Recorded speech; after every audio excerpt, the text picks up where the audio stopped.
Les spéciales de l'info sur Sensation. À l'occasion de la dernière étape du Tour de France qui passe aujourd'hui par les Yvelines, journée spéciale sur Sensation avec Martin Patry, nous vous faisons vivre les coulisses de cet événement et je suis désormais avec le maire des Clés-sous-Bois, Monsieur Guingen, bonjour. Bonjour. Monsieur le maire, comment la ville des Clés-sous-Bois a réussi à s'adjuger d'un passage des coureurs du Tour de France ? Là, c'est pas la ville qui s'est adjugée, c'est l'organisateur ASO qui a fait un parcours qui nous donne l'opportunité et la chance que la ville des Clés-sous-Bois se voit aujourd'hui donc le passage des coureurs ainsi que de la caravane publicitaire. Parlez-nous un peu de l'organisation. Comment la ville se prépare à ce passage du Tour ? Alors, c'est une organisation où nous avons essayé de mobiliser un maximum des bénévoles parce que nous avons besoin de 18 ou 19 bénévoles qui vont sécuriser un certain nombre de passages puisque la ville va être traversée d'est en ouest, c'est-à-dire une très grande partie de la ville. Quel est l'intérêt pour la ville d'accueillir un tel événement ?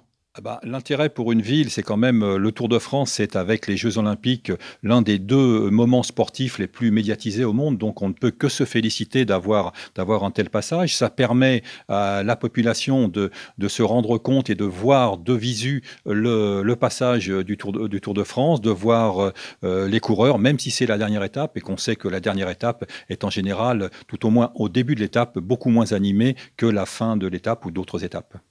Qu'est-ce que ça vous fait personnellement de voir le Tour de France passer dans votre ville ?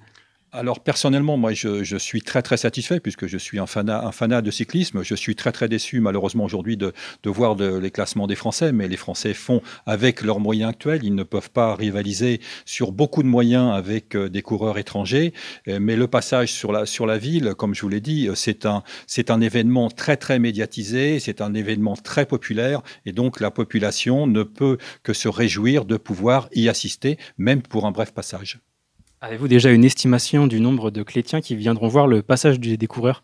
Aucune estimation, bien que je sois un homme de chiffres, et j'aime bien donner des chiffres que je maîtrise. Néanmoins, je pense que ça sera plusieurs centaines, et j'espère au-delà du millier. Est-ce que vous avez un dernier mot pour les habitants qui viendront voir le Tour de France ici au Clés-sous-Bois ? Je leur demande surtout d'être prudents, de profiter de ce moment et de ne pas prendre de risques pour eux-mêmes ainsi que pour les coureurs parce que nous avons malheureusement trop souvent la vision de certains accidents à cause de certaines imprudences. Merci Monsieur le maire d'avoir été avec nous sur Sensation. Je rappelle que vous êtes le maire des Clés-sous-Bois, ville qui accueille la dernière étape du Tour de France. Quant à nous, on se retrouve dans 1 heure.